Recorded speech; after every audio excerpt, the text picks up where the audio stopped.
बलिदान भाग 3 पाठ 7। पुरुष और स्त्री दोनों को सताया।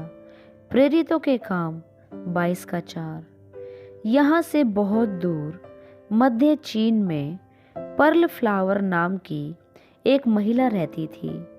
प्रभु यीशु मसीह की वह निष्ठावान शिष्या थी। उनकी तेजस्वी गवाही का कुछ अंश हम नीचे दे रहे हैं। यह वृत्तांत कुछ ही वर्ष हुए हमें चीन से प्राप्त हुआ है, अतः संभव है कि वह अब तक जीवित होंगी और अपने प्रभु के लिए काम कर रही होंगी। बाइबल अध्ययन और प्रार्थना की सभाओं के लिए उनका घर सदैव खुला रहता था। अपने पीछे 2 छोटे बच्चों को छोड़कर उनके पति कुछ वर्ष पूर्व इस संसार से चले गए थे। खेतों में कठिन परिश्रम करके वह इन बच्चों का पालन पोषण कर रही थी।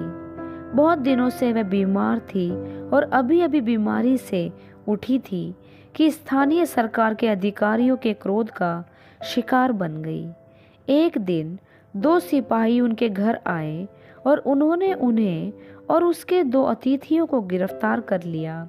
ये दोनों अतिथि मसीही भाई थे और कुछ ही दिनों के लिए वहां आए हुए थे। सिपाहियों ने बड़ी निर्दयता के साथ पर्ल फ्लावर के दोनों हाथ पीठ के पीछे रस्सी से बांध दिए। यह देखकर मसीही भाई ने सिपाही से कहा, क्या आप इनके हाथों को थोड़ा ढीला नहीं बांध सकते? वह अभी अभी बीमारी से उठी है। तुरंत पर्ल फ्लावर ने कहा, उनसे ना डरो जो शरीर को घात करते हैं परंतु आत्मा का घात नहीं कर सकते। यह सुनकर सिपाहियों ने उनके हाथों को और कसकर बांध दिया। फिर एक बार उसी भाई ने दया की प्रार्थना की और उन सिपाहियों से कहा, कम से कम वह इस बात का ख्याल करे कि वह एक स्त्री है। फिर एक बार पर्ल फ्लावर ने तुरंत कहा, जो अपना हाथ हल पर रखकर पीछे मुड़कर देखता है वह परमेश्वर के राज्य के योग्य नहीं है।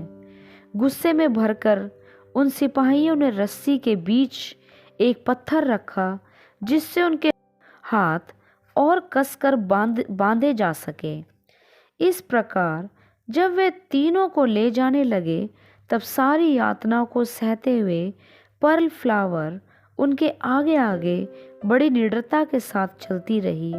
उन्हें एक नदी को पार करना था जिस पर लकड़ियों का एक सकरा पुल बना हुआ था। पीठ के पीछे हाथ बांधे हुए थे तो भी पर्ल फ्लावर आत्मविश्वास के साथ और बिना हिचकिचाए पुल को पार कर गई, जबकि सिपाहियों ने कांपते हुए धीरे धीरे पुल को पार किया। जब वे पुलिस थाने में पहुंचे तो वहां पुलिस अधिकारियों की एक बड़ी सभा हो रही थी।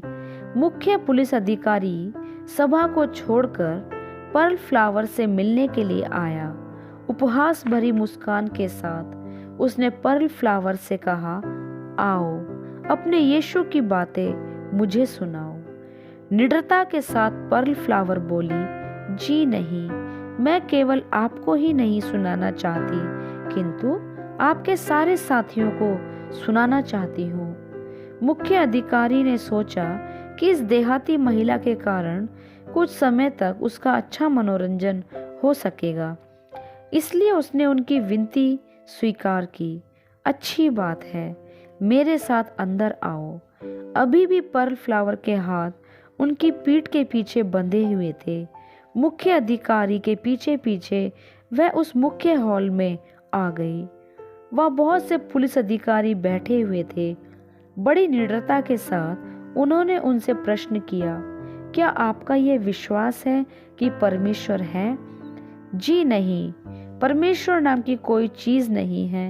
वे सब चिल्ला उठे और इनके बाद पवित्र आत्मा से भरपूर होकर पर्ल फ्लावर ने यीशु मसीह का सुसमाचार उन्हें सुनाया। बीच बीच में वह उनसे प्रश्न भी पूछती गई। सूर्य, वर्षा, हवा, ये सब कहाँ से आए? मनुष्य को किसने बनाया? किस प्रकार बनाया?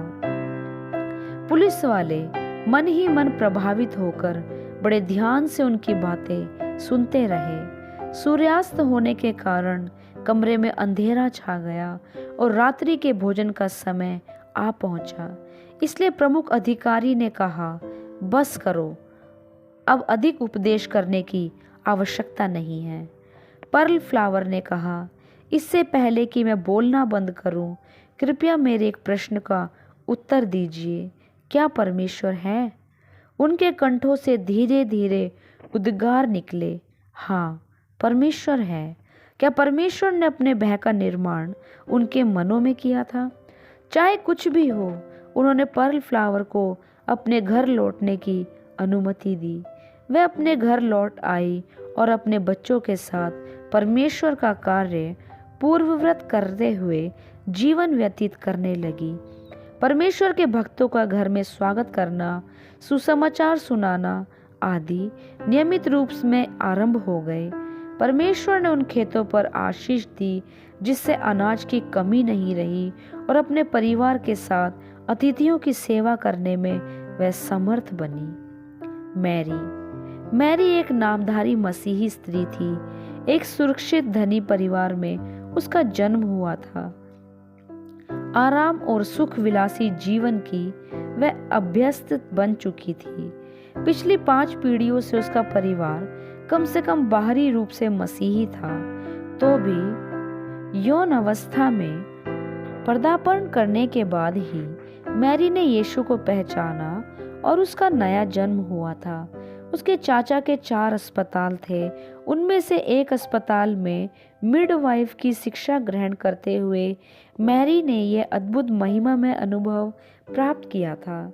नए जन्म के इस अनुभव ने उसके जीवन में क्रांति की।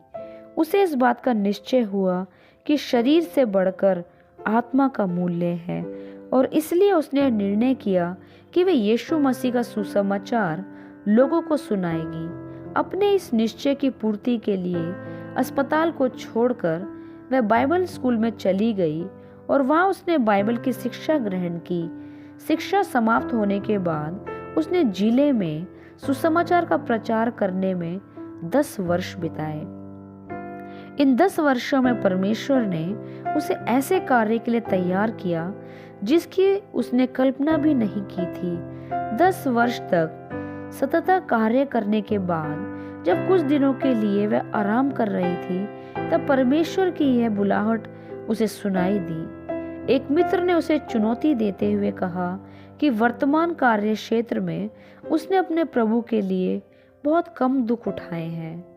उस मित्र ने यह भी सूचित किया कि निकट के प्रांतों में सुसमाचार प्रचार की अधिक आवश्यकता है और यदि वह वहां जाकर कार्य करेगी तो वास्तव में एक त्यागी जीवन उसे बिताना पड़ेगा।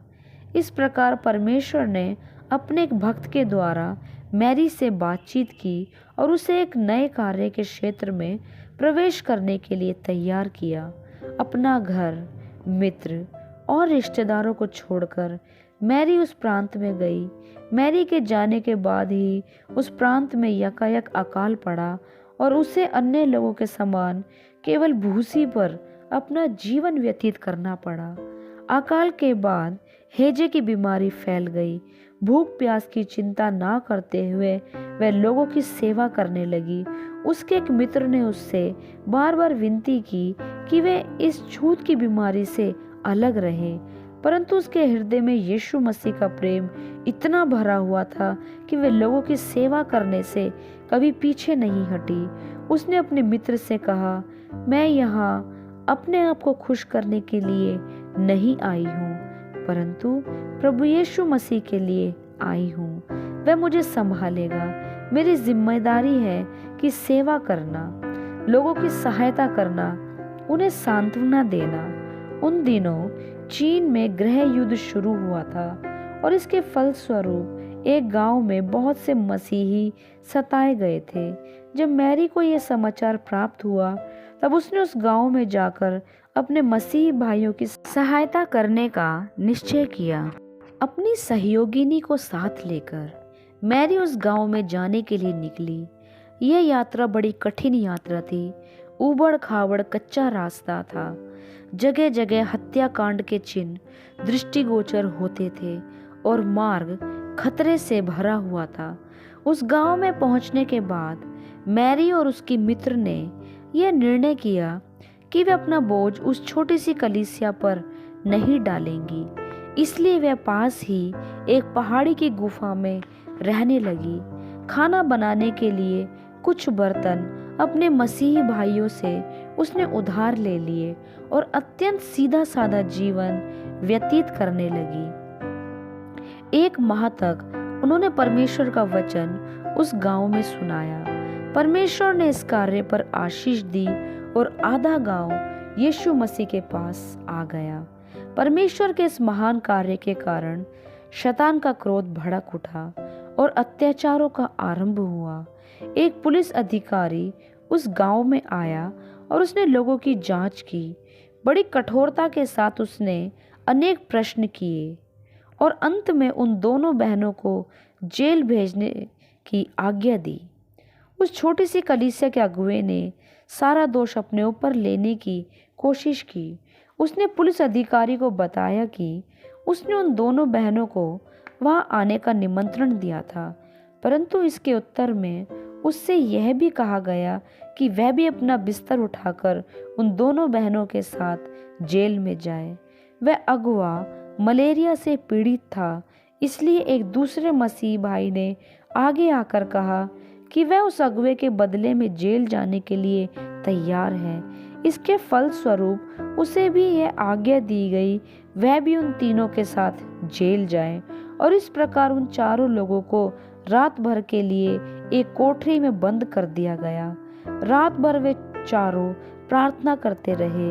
उन्होंने परमेश्वर से कहा कि यदि उनके स्वर्ग जाने का समय आ पहुंचा है तो उन्हें ऐसी शक्ति दी जाए कि अपनी मृत्यु के द्वारा वे उसकी महिमा करे, और यदि वह समय नहीं आया है तो दूसरे ही दिन उन्हें मुक्त किया जाए। दूसरे ही दिन मुख्य अधिकारी ने उनको बुलवा भेजा। उसने मैरी से पूछा, तुम कहाँ की रहने वाली हो और यहाँ क्या कर रही हो? मैं सुसमाचार प्रचारक हूँ। तुम क्या प्रचार करती हो?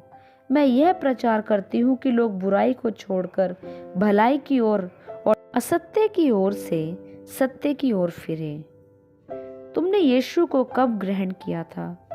मेरा घराना 5 पीढ़ियों से मसीही है। आह, बहुत पुराना यीशु। फिर उस मुख्य अधिकारी ने अपने अन्य अधिकारियों से कहा, इन लोगों से घबराने की कोई बात नहीं है। इनका दिमाग बिगड़ चुका है और कोई बात नहीं है। इस प्रकार उनकी प्रार्थना का अंतिम हिस्सा पूरा हुआ और उन्हें जेल से मुक्त किया गया। वे दोनों बहनें वहां से एक अन्य गांव में चली गई जहां सुसमाचार प्रचार की अधिक आवश्यकता थी। वहां भी वह एक ऐसी गुफा में रहने लगी जहां भेड़िए रात को आते जाते रहते थे। वहां भी परमेश्वर उनके साथ था और अनेक आत्माएं बचाई गई। इस समय पुलिस अधिकारी ने उन्हें यह आदेश दिया कि वे दोनों उस प्रांत को छोड़कर तुरंत अपने प्रांत चले जाएं। 3 महीने बाद वह अपने घर पहुंची। इन 3 महीनों में उन्हें 2 बार गिरफ्तार कर लिया गया था। उन्होंने 2 रातें जेल में बिताई थी। सिपाही उनके साथ साथ यात्रा करते आए थे, मानो वे अपराधी हैं, परंतु इस यात्रा में उन्होंने जगह जगह मसीह घरों को भेंट दी थी, विश्वासियों को साहस दिलाया था। अनेक आत्माएं प्रभु जी के पास आई थी। वास्तव में यह यात्रा फलवंत हो चुकी थी। अपने प्रांत में लौटने के बाद भी कुछ दिन मैरी को जेल में बिताने पड़े। उसके बाद उसे यह अनुमति दी गई कि वह एक गांव में शांतिपूर्वक रहे। वह एक होशियार मिडवाइफ थी और इसी कारण उसने अधिकारियों की कृपा से संपादन की थी। खुल्लम खुल्ला वह प्रचार नहीं कर सकती थी, इसलिए वह अपने फुर्सत के समय पुराने जूतों की मरम्मत करने वाली एक स्त्री के भेष में घर घर जाती थी। औजारों के नीचे बाइबल छिपी हुई रहती थी। इस प्रकार वेश बदलकर उसने मसीही भाइयों का साहस बढ़ाया था। यदि कोई पुलिस अधिकारी निकट आ जाता था तो बाइबल फिर अपने स्थान पर चली जाती थी और जूतों की मरम्मत का कार्य होने लगता था। वहां से दूर एक गांव में छोटी सी कलीसिया थी। इस कलीसिया के एक नवयुवक को पता चला कि मैरी का जीवन खतरे में है। उसने वहां जाकर मैरी से भेंट की और उससे बहुत प्रार्थना की कि वह उस गांव को छोड़कर चली जाए। वह उसके लिए एक नकली पासपोर्ट बनवा कर ला सकता है, परंतु मैरी ने यह कहते हुए साफ इनकार कर दिया कि इससे परमेश्वर को खुशी नहीं होगी। कुछ समय तक परमेश्वर के वचन पर बातचीत करने के बाद वह नवयुवक वहां से जाने के लिए उठ खड़ा हुआ। क्या आपके पास मेरे लिए परमेश्वर का कोई संदेश है? उसने मैरी से पूछा। हाँ, मैं चाहती हूँ कि प्रतिदिन के जीवन में तुम दानियल के समान बनो। वह विश्वास योग्य था। जब तुम विपत्तियों से घिर जाओ तब तुम उसके 3 मित्रों के समान बनो जो अपने विश्वास का त्याग करने की अपेक्षा विपत्तियों में से होकर जाने के लिए तैयार थे। जब तुम्हें सताया जाए तब तुम उसे स्मरण करो। जब तुम्हें सताया जाए तब तुम्हारे मुंह से उफ तक ना निकले। वह नौजवान यह सुनकर मुस्कुरा उठा। जाते समय उसने कहा, हाँ, यह मेरी शक्ति है। मैं ऐसा ही बनने का प्रयत्न करूंगा। इस प्रकार परमेश्वर की ज्योति बनकर मैरी जगमगाती रही। दुख, सताव, अत्याचार के कारण यह ज्योति कभी धीमी नहीं हुई, परंतु अपनी शक्ति के कारण इस ज्योति ने अनेक दीपकों को प्रज्वलित किया।